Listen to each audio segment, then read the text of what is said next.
Hello everyone. आज के इस वीडियो में हम लोग बात करने वाले हैं कक्षा 10 के एक बहुत ही खास महत्वपूर्ण टॉपिक के बारे में, जिसका नाम है त्रिकोणमिति की सारणी। ठीक है, तो बच्चों, त्रिकोणमिति की सारणी हमारे लिए बहुत खास इंपॉर्टेंट क्यों है? क्योंकि जब हम लोग कक्षा 10 में त्रिकोणमिति से संबंधित कोई भी सवाल लगाते हैं तो इसकी हमें ज़रूरत ज़रूर पड़ती है। और आज के इस वीडियो में यही कंप्लीट डिस्कस करेंगे कि त्रिकोणमिति सारणी कैसे बनाई जाती है। एक ट्रिक से मैं आपको बताने वाला हूँ, तो वीडियो बहुत इंटरेस्टिंग होने वाला है। तो प्लीज़ वीडियो को पूरा देखिएगा, जिससे कि आपको अच्छे से समझ में आ जाए। और ये यूट्यूब में बहुत कम वीडियो ऐसे हैं, तो मैं आपको स्टेप बाय स्टेप बताऊँगा कि त्रिकोणमिति सारणी कैसे बनाते हैं। तो बच्चों, ये हमारे पास देख लेते हैं हमारे पास क्या है। ये हमारे पास कुछ एक ऐसे हमने बना लिए फॉर्मेट 0 डिग्री, 30 डिग्री, 45, 60 और 90 डिग्री। ठीक है, ये थीटा के एंगल हमारे पास है। पहला कोण बच्चों हमारे पास क्या, sine theta, cos theta, tan theta, cosec theta, sec theta, cot theta. इस तरह से हमारे पास सारणी में देखते हैं। अंदर हमें सारणी में मान भरने कैसे करेंगे, तो सबसे पहले हम लोग एक ट्रिक से इस्तेमाल ये करते हैं। जो हमारे पास थीटा के सामने एंगल है, तो बच्चों यहाँ पर सबसे पहले हम लोग क्या करेंगे, सबसे पहले हम लोग जीरो नंबरिंग स्टार्ट कर लेंगे। 1 2 3 4, 0 1 2 3 4। सबसे पहले इतना काम आप करेंगे। ठीक है, फिर हम लोग दूसरा काम क्या करेंगे, इसके नीचे हम लोग 4 से क्या कर देंगे, भाग लगा देंगे। बहुत यूनिक ट्रिक है, इसलिए आप इसको यूज जरूर कीजिएगा। दूसरा काम मुझे भाग लगा दिया। फिर तीसरा काम मुझे लास्ट क्या करना है, इन पूरे नंबर के नीचे अंडर रूट का साइन लगाना। मुझे ये अंडर रूट आपको लगाना है। ठीक है, अब मेरे यहाँ से स्टार्ट होती सारणी का मान निकालना। तो देखते हैं सबसे पहले साइन 0 का मान हमारे पास बच्चों क्या है, साइन 30 का मान। साइन इसके थ्रू हम लोग इसका मान पता कर सकते हैं। तो मैं आपको बताता हूँ। जैसे कि सबसे पहले अगर हम इसको सॉल्व करते हैं तो 0/4, 0/4 का मतलब 0, तो इसका मतलब अंडर रूट 0। तो यहाँ पर बच्चों वैल्यू कितनी आएगी, 0 आएगी। तो यहाँ पर हम लोग क्या रख देंगे, साइन 30 साइन 0 डिग्री की वैल्यू 0। अब हम लोग इसको सॉल्व करते हैं, अंडर रूट 1/4। ठीक है, तो अंडर रूट 1/4 का मतलब क्या होगा, अंडर रूट 1 और अंडर रूट 4। तो हम देखते हैं अंडर रूट 1 का मान बच्चों क्या होता है, 1, और अंडर रूट 4 की संख्या का वर्ग होता है 2 का। तो यहाँ पर इसकी वैल्यू क्या आ गई, इसका मान हो गया हमारे पास 1/2। ठीक है, वैसे हम लोग यहाँ पर भी देखते हैं अंडर रूट 2 और अंडर रूट 4। तो यहाँ पर हमारे पास अंडर रूट क्या हो गया, हमारे पास अंडर रूट 2 और अंडर रूट 4, अंडर रूट 4 बच्चों। ठीक है, तो इस तरह से हमारे पास क्या है, अंडर रूट 2 और अंडर रूट 4। तो सबसे पहले हम लोग क्या करते हैं, अंडर रूट 2 को काटते हैं। तो हमारे पास क्या आता है, अंडर रूट 1/2। तो अंडर रूट 1/2 आ जाता है। अंडर रूट 1 का मान 1 और नीचे अंडर रूट 2 का मान अंडर रूट 2। तो 1/√2 इसका मान हमारे पास आ जाता है।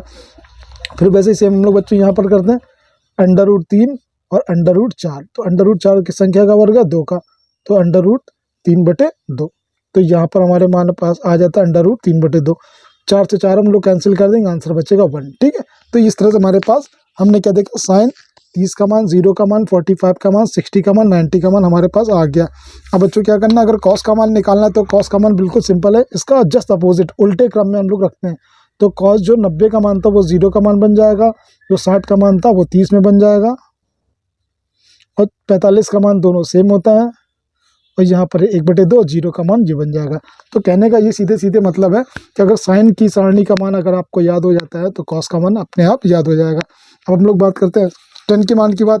तो टेन के मान की बात बच्चों हम लोग देखते हैं कि टेन के मान किस तरह लिखते हैं।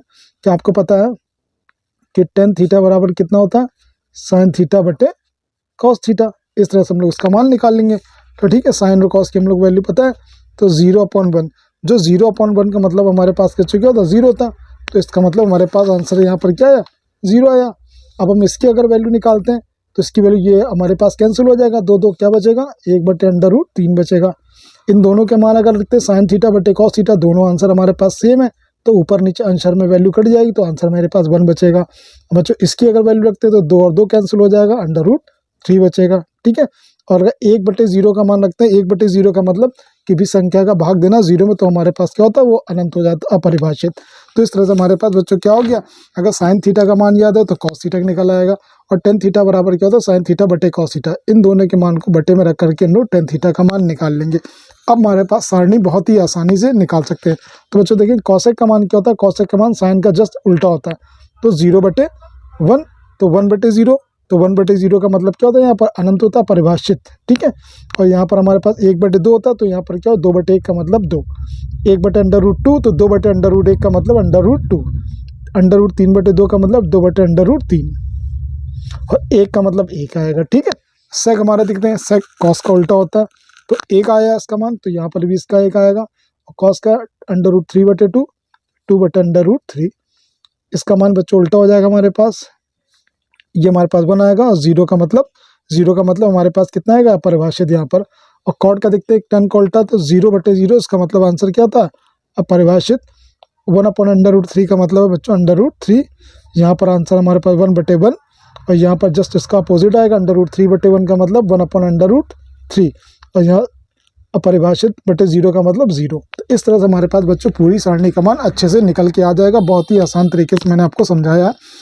तो उम्मीद करते वीडियो बहुत अच्छा लगा होगा। तो प्लीज़ बच्चों चैनल को लाइक शेयर सब्सक्राइब जरूर कीजिएगा और जल्दी से 1000 सब्सक्राइबर पूरे करवा दी, जिससे मैं अच्छे वीडियो भी और भी अपलोड कर सकूँ। So thank you for watching this video.